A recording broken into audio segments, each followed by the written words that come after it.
Good morning students. Alkyl halide के 5th lecture में हम लोग प्रिपरेशन ऑफ अल्काइल हलाइड पढ़ेंगे।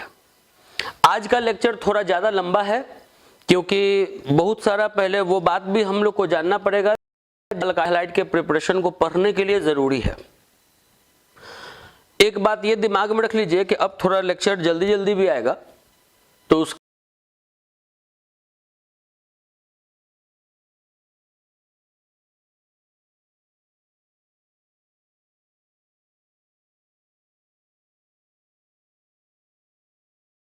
के लिए आप अपने चैनल के ये बेल आइकन को दबा देंगे जिससे कि आपको पूरा नोटिफिकेशंस मिलते रहे। चलिए, सबसे पहले प्रिपरेशन पढ़ने के लिए जो बात जानकारी में होना चाहिए वो आपको बताने जा रहे हैं। ये बात क्लास 11th में भी बताया जाता है, लेकिन यहाँ पर जानना जरूरी है क्योंकि बहुत सारे ऐसे बच्चे भी होंगे जो 11th में उतना सीरियस नहीं रहे होंगे। सबसे पहले तो बॉन्ड फ्यूजन। बॉन्ड फ्यूजन का मतलब होता है बॉन्ड का टूटना। कोई भी अगर कोवेलेंट बॉन्ड है तो वो दो तरीके से टूट सकता है। एक होता है होमोलाइटिक फ्यूजन। बॉन्ड को टूटने का पहला तरीका है होमोलाइटिक फ्यूजन, और बॉन्ड को टूटने का जो दूसरा तरीका है वो है हेटेरोलाइटिक फ्यूजन।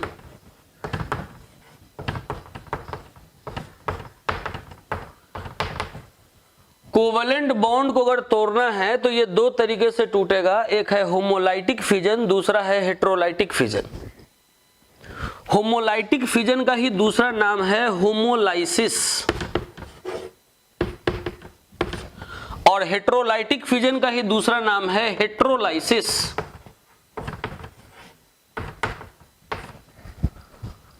ये जो होमोलाइटिक फ्यूजन है इसका मतलब होता है equal distribution of electron.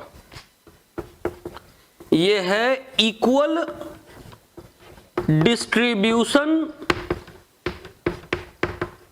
Of electrons. ये जो हेटेरोलाइटिक फ्यूजन है इसका मतलब है अनइक्वल डिस्ट्रीब्यूशन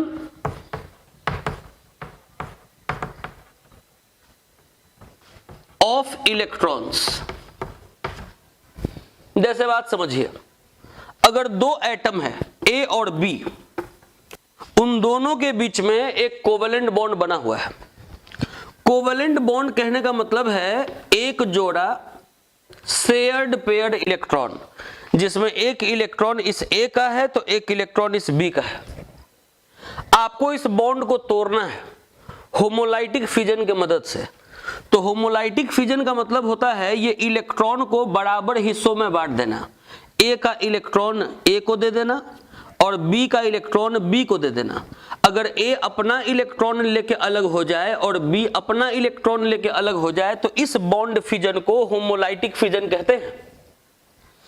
इसमें जो भी स्पेसीज बॉन्ड फ्यूजन के बाद बनता है उसको हम लोग फ्री रेडिकल्स कहते हैं। ये हुआ ए फ्री रेडिकल, ये हुआ बी फ्री रेडिकल। इसमें किसी भी प्रकार का पॉजिटिव या निगेटिव चार्ज का डेवलपमेंट नहीं है।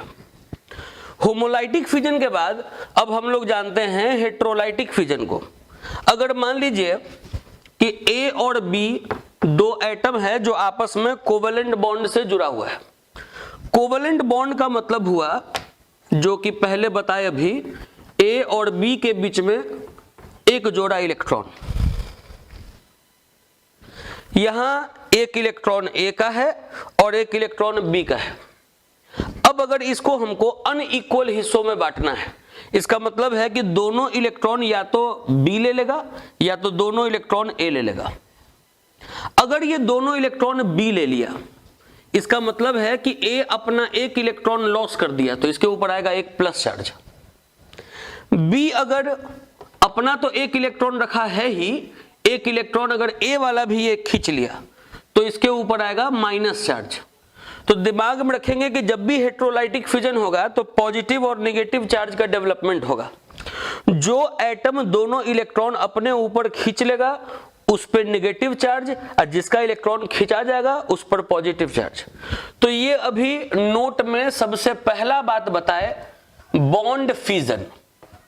अभी और भी बात बताने जा रहे हैं, पहले वो सारा बात कॉपी पर आप नोट करते जाएंगे, उसके बाद प्रिपरेशन भी आज स्टार्ट करेंगे। इसको पहले आप नोट कर लीजिए।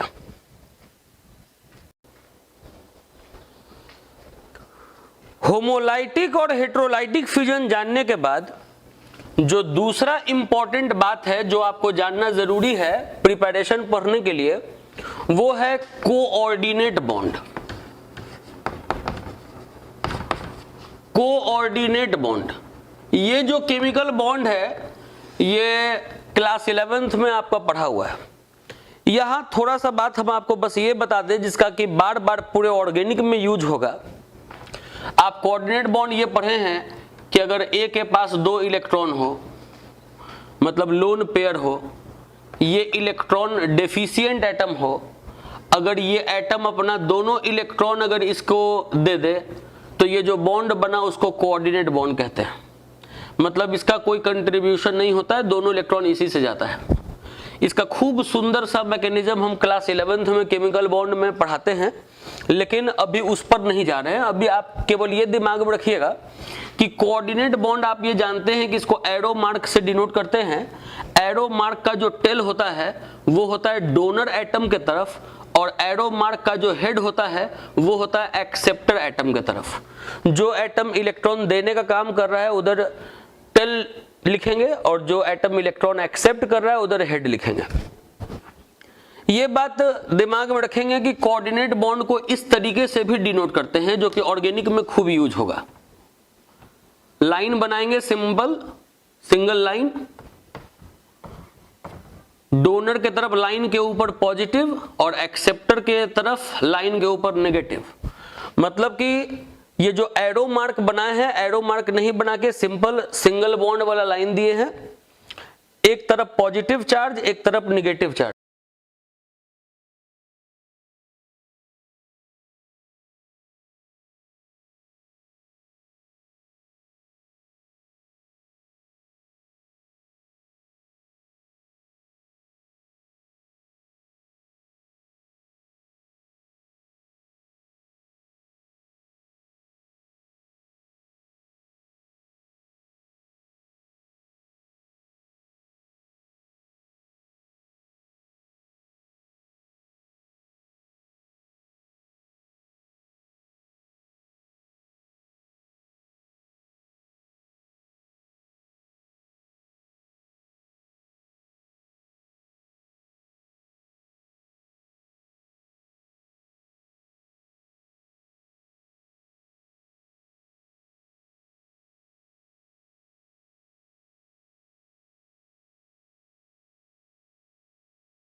डोनर के तरफ पॉजिटिव चार्ज और एक्सेप्टर के तरफ नेगेटिव चार्ज।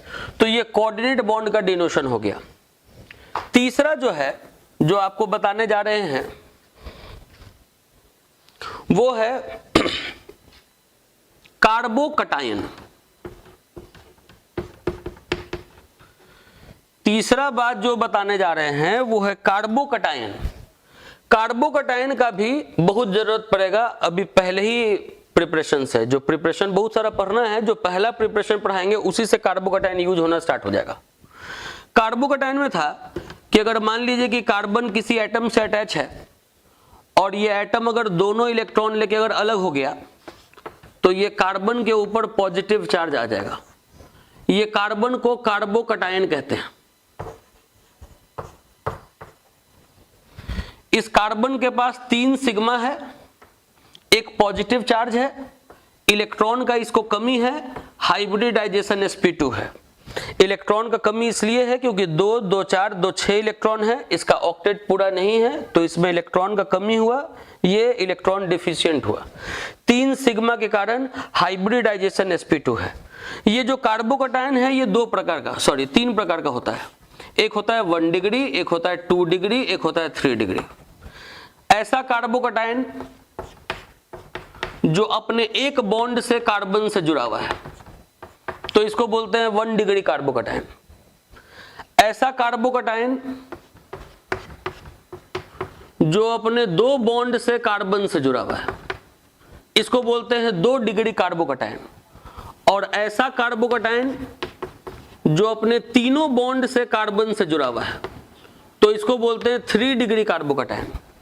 कार्बोकैटायन कहने का मतलब कि ये एक प्रकार का रिएक्शन इंटरमीडिएट है, रिएक्शन के बीच में बनने वाला। रिएक्शन जब चलते रहेगा तो रिएक्शन के मैकेनिज्म में बीच में कभी ये बनेगा, जो कि आज के मैकेनिज्म में हम लोग देखेंगे भी। 11th में बस केवल इसको इतना ही बताया जाता था कि ये रिएक्शन इंटरमीडिएट है, लेकिन इसको बनते हुए नहीं दिखाया जाता था। 12 में आप इसको अच्छे से फील करिएगा। तो अभी आप ये दिमाग में रखें कि ये रिएक्शन इंटरमीडिएट है, जो ये एटम अलग हुआ हेटेरोलाइटिक फिजन से तो ये बना। इसके पास 3 बॉन्ड पेयर है, एक पॉजिटिव चार्ज है। 3 बॉन्ड पेयर कहने का मतलब कि इस कार्बन के पास 6 इलेक्ट्रॉन है, ऑक्टेट पूरा नहीं है, ये इलेक्ट्रॉन डेफिशिएंट है, sp2 हाइब्रिडाइज्ड है। ये 3 प्रकार का है, 1 डिग्री, 2 डिग्री, 3 डिग्री।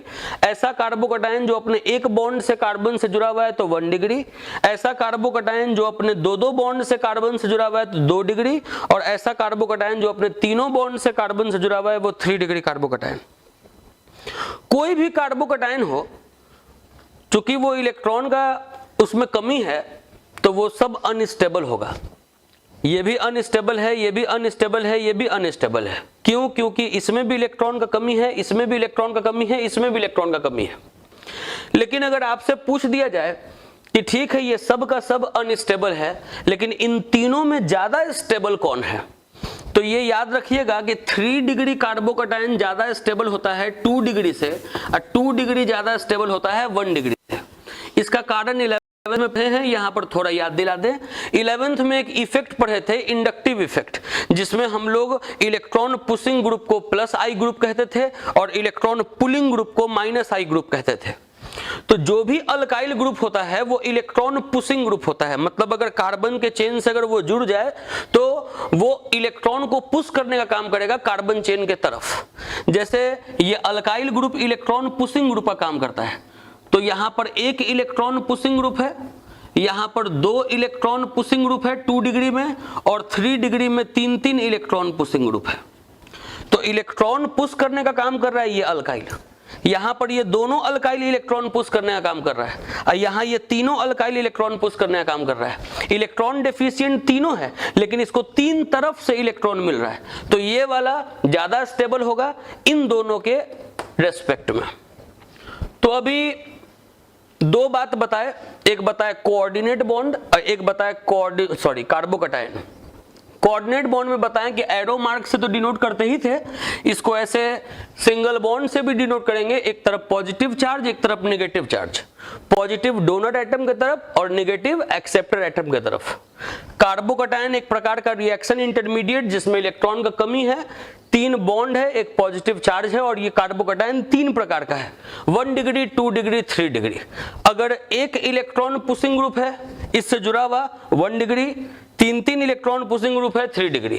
3 डिग्री ज्यादा स्टेबल है 2 डिग्री और 1 डिग्री के रेस्पेक्ट में। नोट करें।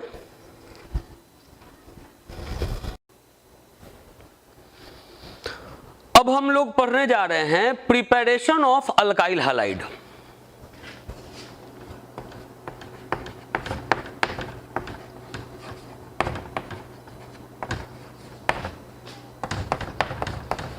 जो जो इंपॉर्टेंट बात आपको बोलते जाएं वो सारा बात कॉपी पे आप नोट करते जाएंगे। प्रिपरेशन में बहुत सारा प्रिपरेशन हम लोग को पढ़ना है। सबसे पहला प्रिपरेशन पढ़ाने जा रहे हैं फ्रॉम एल्कोहल। एल्कोहल से अल्काइल हैलाइड कैसे बनाते हैं, फ्रॉम एल्कोहल। एल्कोहल से भी अल्काइल हैलाइड बनाने का और भी तरीका बताएंगे।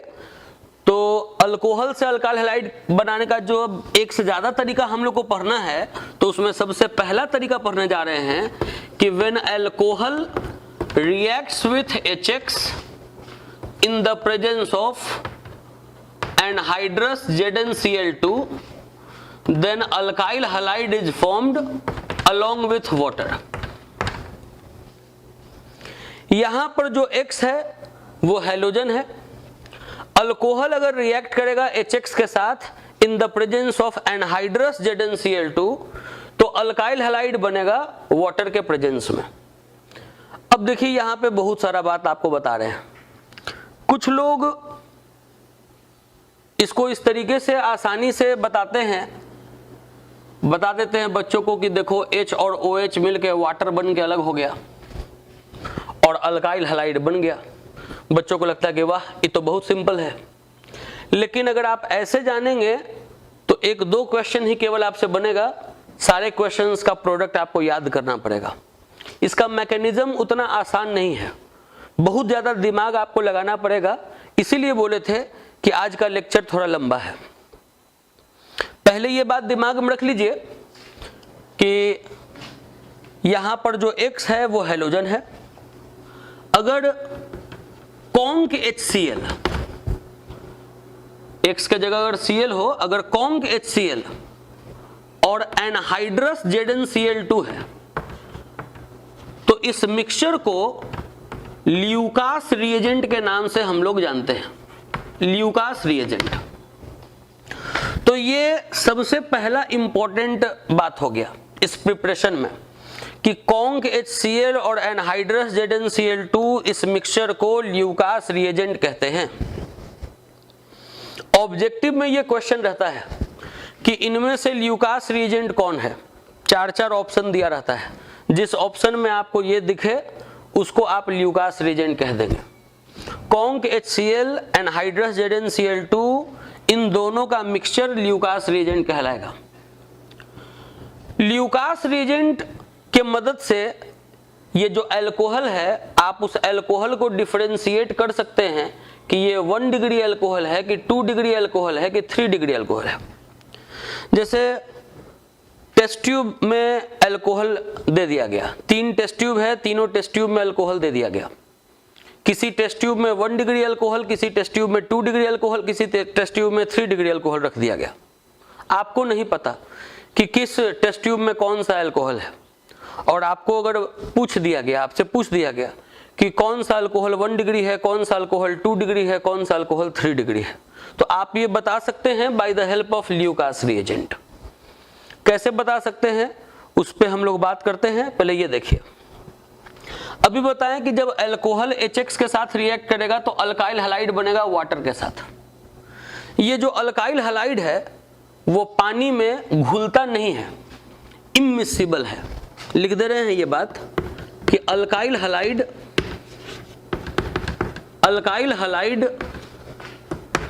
Is immiscible. Alkyl halide is immiscible in water. Spelling थोड़ा चेक कर लेंगे, माइंड से निकल गया। Alkyl halide is immiscible in water. Immiscible कहने का मतलब है कि वो पानी में घुलेगा नहीं, प्रेसिपिटेट के रूप में रहेगा।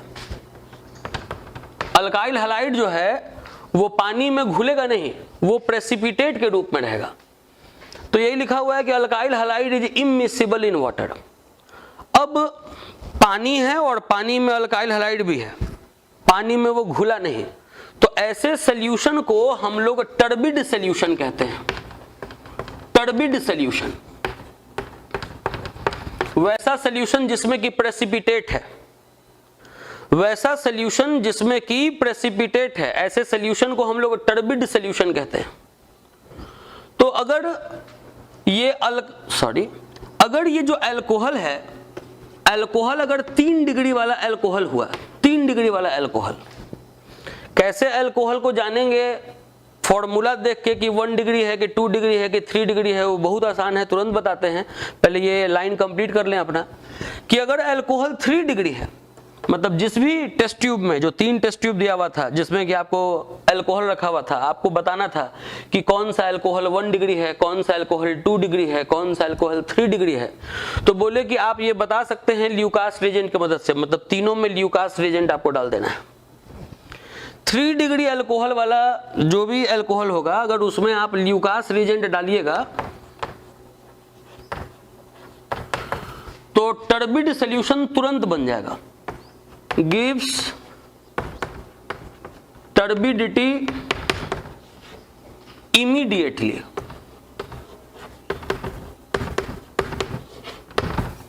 जो 3 डिग्री वाला अल्कोहल है अगर उसमें ल्यूकास रीजेंट डालेंगे तो टर्बिडिटी तुरंत दे देगा। जो 2 डिग्री वाला अल्कोहल है अगर उसमें ल्यूकास रीजेंट डालेंगे तो वो टर्बिडिटी देगा 5 मिनट के अंदर, विदिन 5 मिनट। और अगर अल्कोहल 1 डिग्री वाला हुआ उसमें अगर आप ल्यूकास रीजेंट डालेंगे तो वो टर्बिडिटी तभी देगा जब आप उस मिक्सचर को हीट करेंगे। तो इस तरीके से दिए हुए टेस्ट ट्यूब के अल्कोहल्स को आप डिफरेंशिएट कर सकते हैं 1 डिग्री, 2 डिग्री, 3 डिग्री अल्कोहल में। अगर तीनों टेस्ट ट्यूब में अगर ल्यूकास रीजेंट डाल दिया जाए जिसमें टर्बिड सोल्यूशन तुरंत बन जाए, कह देंगे कि वो अल्कोहल 3 डिग्री है, जिसमें 5 मिनट के अंदर बने तो उसको बोल देंगे 2 डिग्री है, और जिसमें बने ही नहीं, मिक्सचर को गर्म करना पड़ेगा तब बने, तब उसको बोल देंगे कि वो 1 डिग्री अल्कोहल है। तो ये अभी एक बात बताया। अब ये हम लोग जानेंगे कि कोई भी अल्कोहल अगर स्ट्रक्चर दिया हुआ है तो स्ट्रक्चर को देख के आप कैसे बता दीजिएगा कि वो 1 डिग्री है कि 2 डिग्री है कि 3 डिग्री है। वो जब बता देंगे तो उसके बाद आपको इसके मैकेनिज्म को बताएंगे। मैकेनिज्म जानना जरूरी है। आप केवल इस तरीके से इसको वाटर को अलग करके अगर अल्काइल हैलाइड बनाना अगर सीखे रहिएगा तो मोस्टली क्वेश्चंस आपसे नहीं बनेगा। तो पहले आप इसको नोट कर लें तो फिर उसको आगे बताते हैं।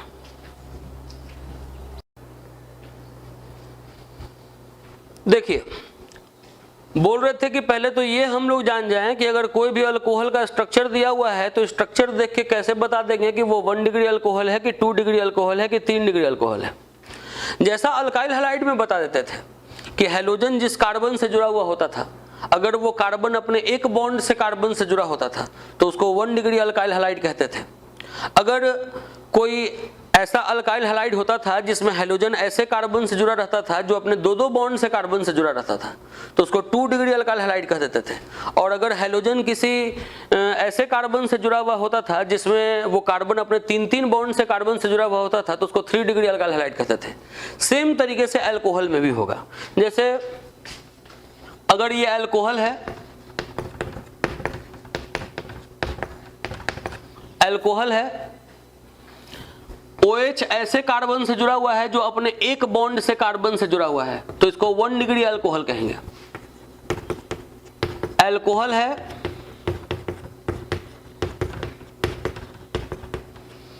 जिसमें OH ऐसे कार्बन से जुड़ा हुआ है जो अपने 2-2 बॉन्ड से कार्बन से जुड़ा हुआ है तो इसको 2 डिग्री अल्कोहल कहेंगे। अल्कोहल है,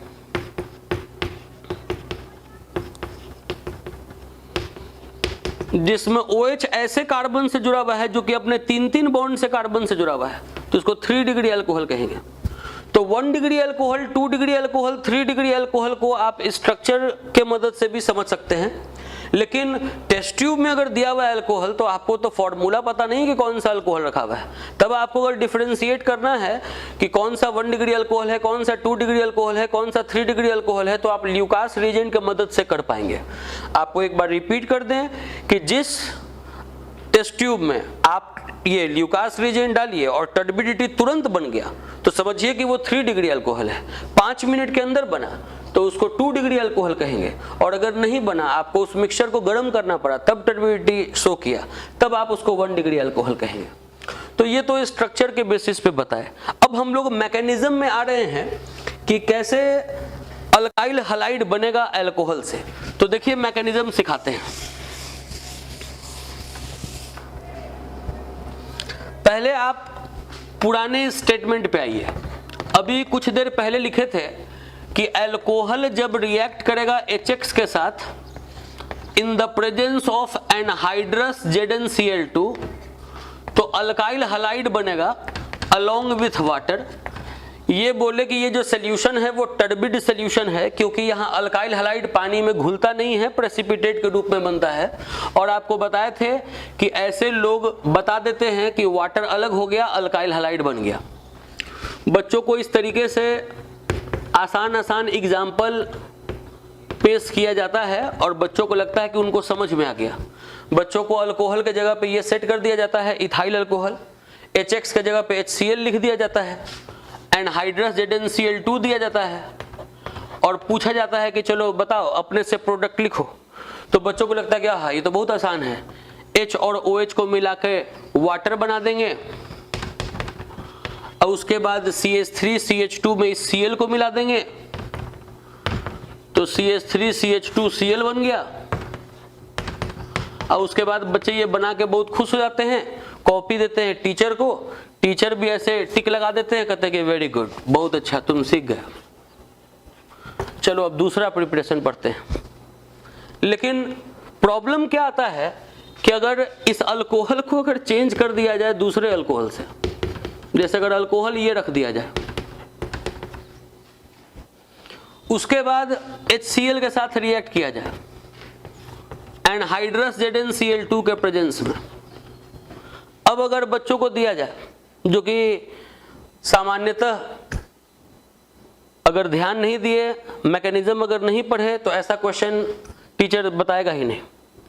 तो अगर मान लीजिए कि ये अल्कोहल है, HCl दे दिया, एनहाइड्रस ZnCl2 दे दिया, आप सोच रहे हैं कि H और OH मिलके वाटर बन गया और उसके बाद इस क्लोरीन को आप यहाँ पे अटैच कर दिए CH3CH2CH2Cl और आप सोच रहे हैं कि आप सही बना दिए, तो ये गलत बना हुआ है। इसमें ये प्रोडक्ट नहीं बनेगा, इसमें बनेगा CH3CHClCH3 और वाटर। अब ये कैसे बन गया, तो ये बिना मैकेनिज्म जाने आप नहीं समझ सकते हैं। तो पहले आपको जो रिएक्शन का फॉर्मेट सिखाए थे, उस रिएक्शन के फॉर्मेट पे सामान्यतः बच्चे क्या पढ़ते हैं आपको वो बता दिए, और आपको हम मैकेनिज्म क्यों पढ़ा रहे हैं उसके लिए आपको एक छोटा सा एग्जाम्पल दिए कि इससे अगर बड़ा अल्कोहल रहेगा तो आप इस तरीके से आसानी से वाटर बना के अगर Cl जोड़ दोगे तो जाएगा। प्रोडक्ट ऐसा क्यों बनेगा, आप कैसे बना दोगे किसी अल्कोहल से डिजायर्ड प्रोडक्ट, जो मतलब कि बनना चाहिए वो प्रोडक्ट, जो सही प्रोडक्ट है आप कैसे बना दोगे, वो तभी बना पाओगे जब आपको मैकेनिज्म का नॉलेज होगा। इसलिए मैकेनिज्म जानना तो बेहद जरूरी है। अब हम लोग मैकेनिज्म को स्टार्ट करेंगे कि ऐसे क्वेश्चंस में किस तरीके से प्रोडक्ट लिखते हैं। थोड़ा सा डिफिकल्ट लग सकता है, लेकिन एक तो बढ़िया बात है कि YouTube में ये वीडियो डाला हुआ है। अगर वीडियो डाला हुआ है आपको अगर एक बार में नहीं समझ में आया तो आप उसको वीडियो को रिपीट करके दोबारा देखिए, तीसरी दफा देखिए, चौथी दफा देखिए, तब तक देखिए जब तक कि आपको समझ में नहीं आ जाए। बार बार घर पे उसको प्रैक्टिस कीजिए तो खूब बढ़िया समझ में आ जाएगा। पहले इसको नोट कर लीजिए तो उसको आगे फिर आगे बढ़ाते हैं। अब देखिए मैकेनिज्म हम लोग समझने जा रहे हैं। मैकेनिज्म हम लोग समझने जा रहे हैं सबसे पहले इस क्वेश्चन का। अगर क्वेश्चन दिया हुआ है CH3 CH2 CH2OH दे दिया, HCl के साथ रिएक्ट करना है in the presence of anhydrous ZnCl2। आपसे पूछ देगा कि राइट प्रोडक्ट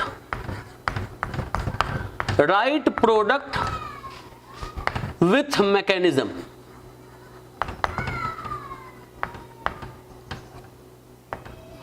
आपको कह देगा राइट प्रोडक्ट विथ मैकेनिज्म, ऐसे क्वेश्चन दे देगा। इसका आपको प्रोडक्ट लिखना है कि क्या बनेगा, मैकेनिज्म के साथ लिखना है। देखिए करना क्या है, सबसे पहले ये जो HCl लिखा हुआ है, पहले HCl को H+ में और Cl- में तोड़ देंगे। सबसे पहला काम ये करेंगे।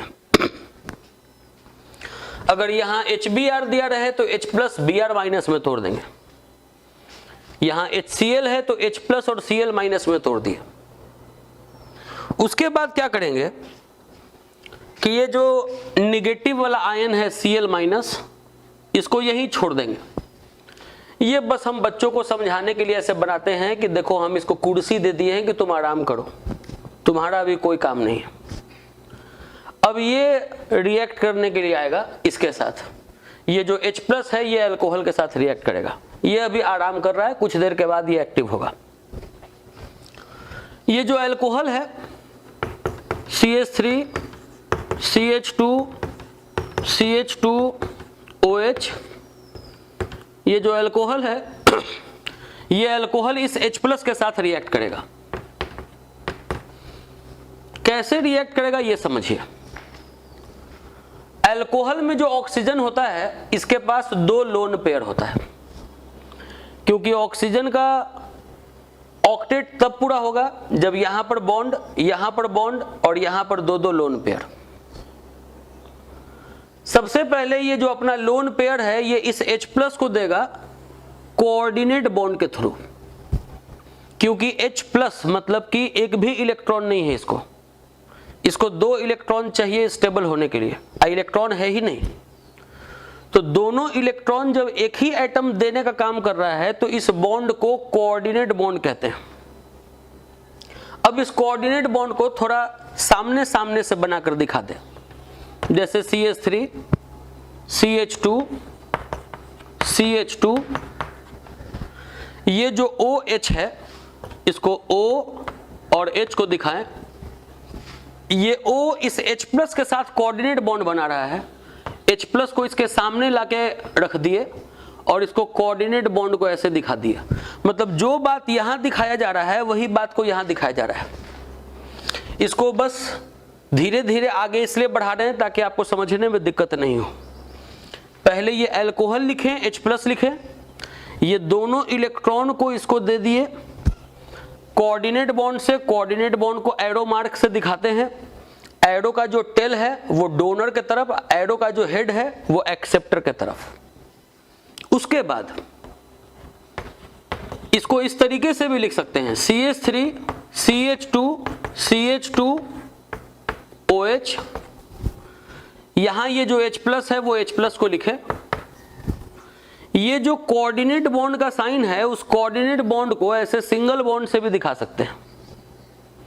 बताए थे कि जो डोनर वाला एटम है उसके ऊपर प्लस दिखाना है और जो एक्सेप्टर वाला एटम है उसके ऊपर माइनस दिखाना है। अब ये प्लस और माइनस मिलके न्यूट्रल हो गया तो पॉजिटिव चार्ज इस ऑक्सीजन पे आ गया। अब ऑक्सीजन के ऊपर पॉजिटिव चार्ज, नॉन मेटल के ऊपर पॉजिटिव चार्ज, तो ये अनस्टेबल है। ये फिर बॉन्ड इस तरीके से टूट जाएगा। ये जो बॉन्ड का टूटना है, आपको अगर याद हो कुछ देर पहले का बात, तो ये हेट्रोलाइटिक फिजन है। हेट्रोलाइटिक फिजन का मतलब हुआ unequal distribution of electron. Electron का अनइक्वल डिस्ट्रीब्यूशन मतलब दोनों इलेक्ट्रॉन किसी एक एटम के पास चले जाना। ऑक्सीजन के पास प्लस चार्ज था तो ये दोनों इलेक्ट्रॉन ऑक्सीजन पे चला गया। ऐसा जैसे ही होगा तो CH3 CH2 CH2, अब जब ये बॉन्ड का दोनों इलेक्ट्रॉन ऑक्सीजन पे चला जा रहा है तो इस कार्बन पे आ जाएगा पॉजिटिव चार्ज और इस पर आएगा निगेटिव चार्ज। तो प्लस है और माइनस आ गया तो ऑक्सीजन न्यूट्रल हो जाएगा, मतलब ये वाटर बन के अलग हो जाएगा। यहां ये जो बना, ये बना कार्बोकटायन। आपको ये देख लेना है कि कैसा कार्बोकटायन है। तो ये 1 डिग्री कार्बोकटायन है। क्यों 1 डिग्री कार्बोकटायन है? क्योंकि ये कार्बोकटायन अपने एक बॉन्ड से दूसरे कार्बन से जुड़ा हुआ है।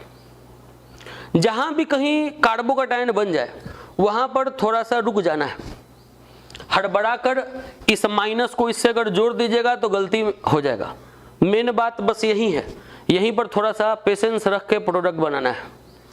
जब कार्बोकटायन बन जाए तो फिर आपको देखना है कि क्या यहां पे कोई प्रकार का शिफ्ट हो सकता है। शिफ्ट, अब आप सोचिएगा ये शिफ्ट क्या बोल रहे हैं, तो दिमाग में रखिएगा कि 3 प्रकार का शिफ्ट ऑर्गेनिक में देखने को मिलता है। एक होता है हाइड्राइड शिफ्ट, एक होता है हाइड्राइड शिफ्ट, एक होता है मिथाइल शिफ्ट,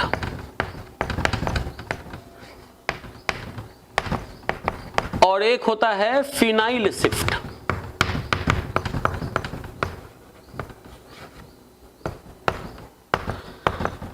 तीन प्रकार का शिफ्ट ऑर्गेनिक में पॉसिबल है। एक है हाइड्राइड शिफ्ट, एक है मिथाइल शिफ्ट, एक है फिनाइल शिफ्ट। आपको ये देखना है कि जब ये कार्बोकैटायन बना तो क्या इसमें से कोई शिफ्ट यहां पर हो सकता है कि नहीं। अब कोई भी शिफ्ट समझाने के पहले एक बात आपको बता दें कि अगर ये तलवार है तो ये छुरी है और ये ब्लेड है। मतलब जहां आपको ब्लेड का जरूरत हो तो वहां आप तलवार का इस्तेमाल नहीं करते, जहां आपको छुरी का जरूरत हो वहां आप तलवार का इस्तेमाल नहीं करते। मतलब जो काम छुरी से हो जाए तो उसके लिए तलवार नहीं निकालना है, जो काम ब्लेड से हो जाए तो उसके लिए छुरी और तलवार दोनों नहीं निकालना है। मतलब सबसे पहले आपको ये देखना है, अगर कहीं पर भी कोई भी कार्बोकैटायन बना, आपको देखना है सबसे पहले कि क्या यहां पे हाइड्राइड शिफ्ट पॉसिबल है। अगर हाइड्राइड शिफ्ट पॉसिबल है तो फिर इसको और इसको नहीं करवाएंगे।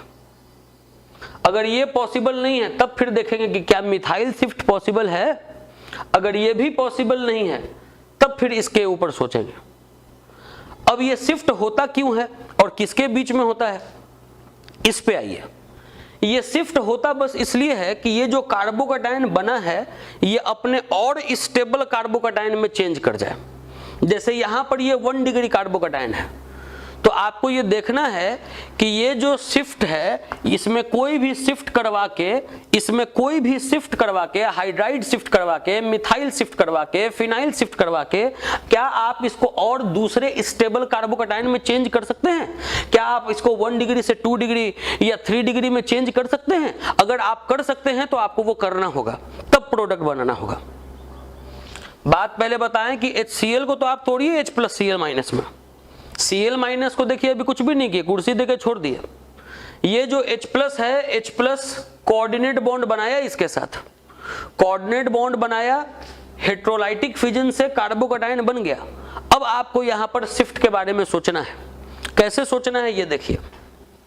ये जो कार्बोकैटायन है उसके अगल बगल में केवल देखना है कि उसके अगल बगल से क्या हाइड्राइड अगर इसमें आ जाए, मिथाइल अगर इसमें आ जाए, फिनाइल अगर इसमें आ जाए तो क्या ये और स्टेबल हो जाएगा कार्बोकैटायन। जैसे इसके इधर तो कुछ है ही नहीं तो इधर तो कुछ देखना ही नहीं है, इसके इधर एक और कार्बन है।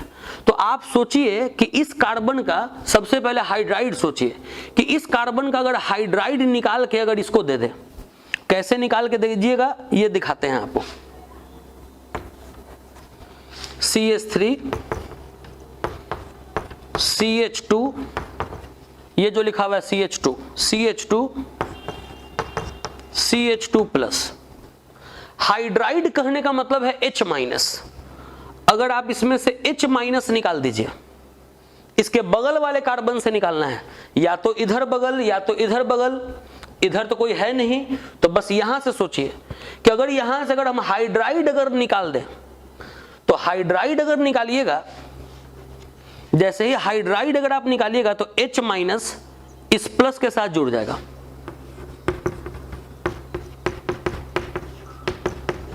ये जो H- है वो इस प्लस के साथ जुड़ जाएगा तो माइनस प्लस मिलके हो जाएगा न्यूट्रल, और CH2 में ये H जुड़ जाएगा तो हो जाएगा CH3, यहां बच जाएगा CH। जैसे ही इस पर से H- निकला है तो इसके ऊपर क्या आ जाएगा प्लस। मतलब यहां पर ये 1 डिग्री कार्बोकैटायन है तो ये हो गया 2 डिग्री कार्बोकैटायन,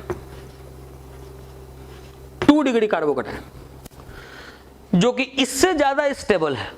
तो आपको लिखना होगा कि ये लेस स्टेबल था,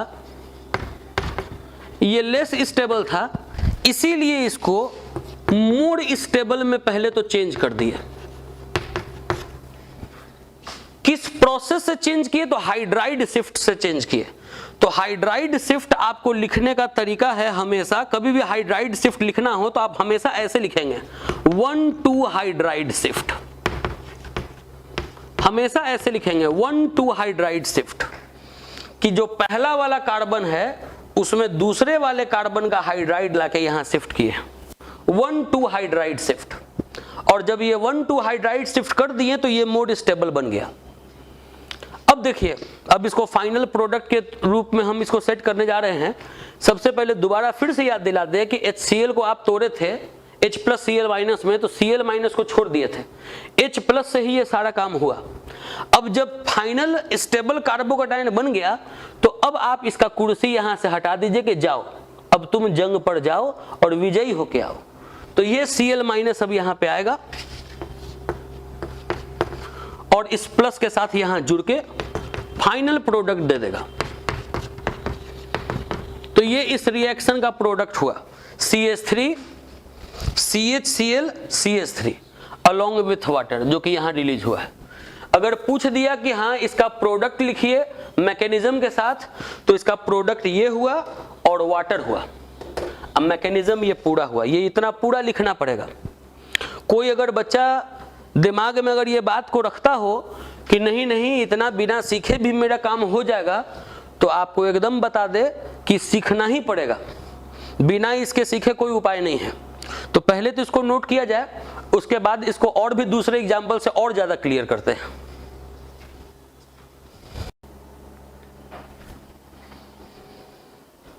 जिस पैटर्न का अभी हम लोग क्वेश्चन सीखे हैं, जब तक बहुत ज्यादा उस पर क्वेश्चंस नहीं बना लिया जाए तब तक कॉन्फिडेंस नहीं आएगा।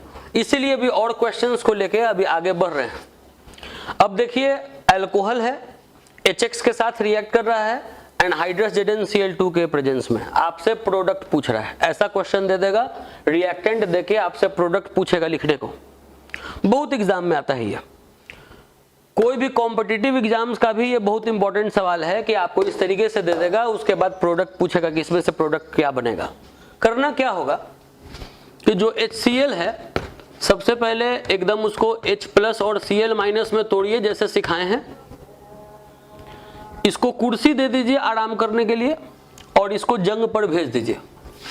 CH3 CH CH3 CH2 OH और इसके साथ ये रिएक्ट करेगा H प्लस। पहले क्या काम कीजिए कि ये जो दोनों इलेक्ट्रॉन है इसको दे दीजिए कोऑर्डिनेट बॉन्ड से। क्यों? क्योंकि इलेक्ट्रॉन का कमी है, लोन पेयर है, तो लोन पेयर इसके पास चला जाएगा। अब इसको इसके सामने लाके पहले दिखा दे रहे हैं। CH3 CH CH3 CH2, ये जो OH है OH दिखा दिया और ये जो H प्लस है इसको सामने लाके दिखा दिया, कोऑर्डिनेट बॉन्ड को एरो मार्क से दिखा दिया। अब इस कोऑर्डिनेट बॉन्ड को फिर दूसरे अंदाज में दिखा रहे हैं, तो और करके लिख दे रहे हैं CH3 CH CH3 CH2 OH। Coordinate bond को इस तरीके से दिखा दिए। कोऑर्डिनेट बॉन्ड में जो सिंगल बॉन्ड होता है, डोनर के तरफ प्लस चार्ज, एक्सेप्टर के तरफ माइनस चार्ज, तो ये प्लस माइनस न्यूट्रल हो गया।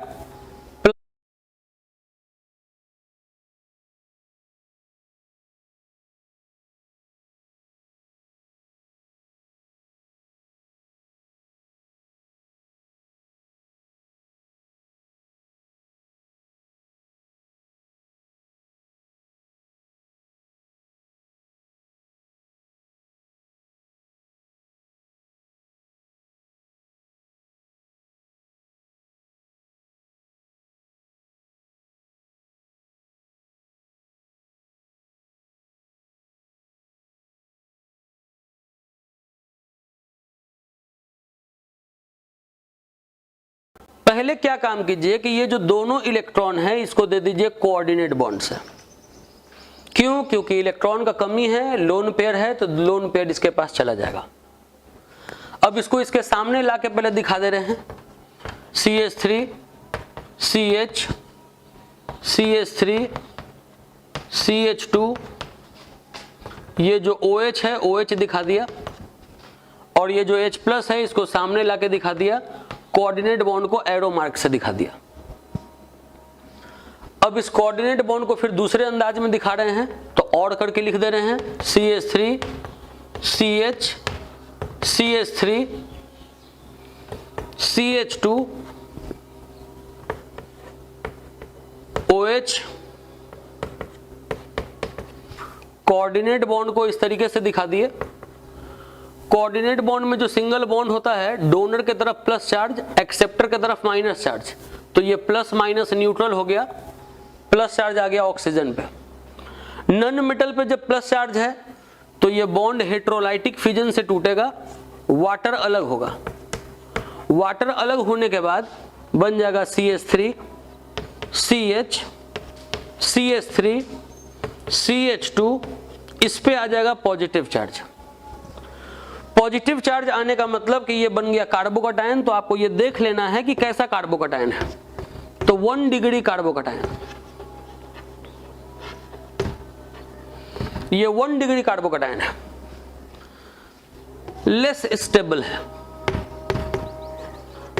लेस स्टेबल तभी लिखना है जब ये और इस दूसरे इससे ज्यादा स्टेबल कार्बोकैटायन में चेंज हो जाता हो तब।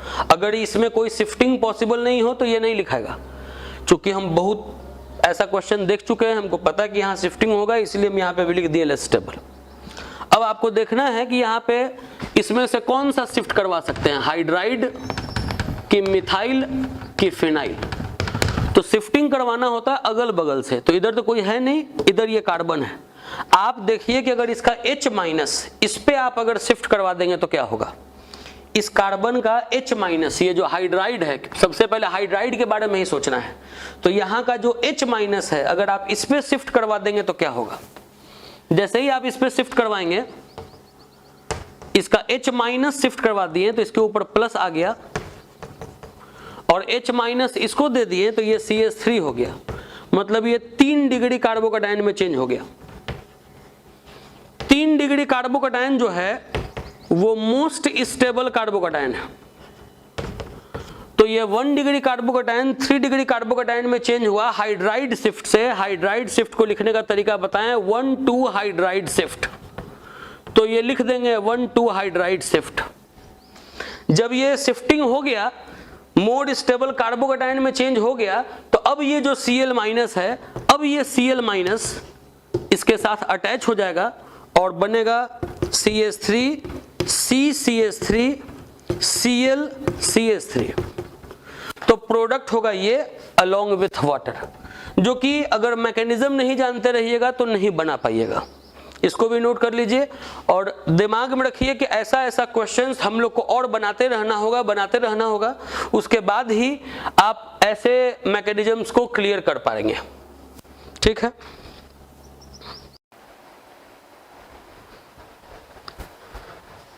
अब आज का लेक्चर कुछ क्वेश्चंस होमवर्क देके आपको खत्म कर रहे हैं। जैसा क्वेश्चंस अभी प्रैक्टिस करवाए हैं उसी पैटर्न का आपको 3 सवाल दिए हैं होमवर्क, जिसमें ये अल्कोहल है, HX के जगह पे HBr है। अगर एनहाइड्रस ZnCl2 नहीं भी लिखा हुआ है तो आपको वही काम करना है जैसा कि आपको मैकेनिज्म में बताए हैं।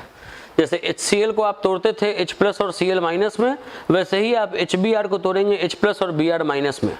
Br- को छोड़ के प्लस H+ को पहले आप इसके साथ रिएक्ट करवाएंगे, कार्बोकैटायन बनाएंगे, देखेंगे कि वो और स्टेबल कार्बोकैटायन में चेंज हो सकता है कि नहीं किसी शिफ्टिंग से, फिर फाइनल प्रोडक्ट बनाएंगे, इसमें भी। तो आप आज अपने कॉपी पे ये तीनों क्वेश्चंस को नोट करके इसका प्रोडक्ट बनाने का प्रयास करें। फिर अगले लेक्चर का जो डिस्क्रिप्शन बॉक्स होगा 6ठे लेक्चर का, उसमें आपको डिस्क्रिप्शन बॉक्स में इसका आंसर पूरा डिटेल्ड दिया हुआ रहेगा, वहां से आप उसके आंसर्स को मैच कर लेंगे। ठीक है, एनफ फॉर द डे।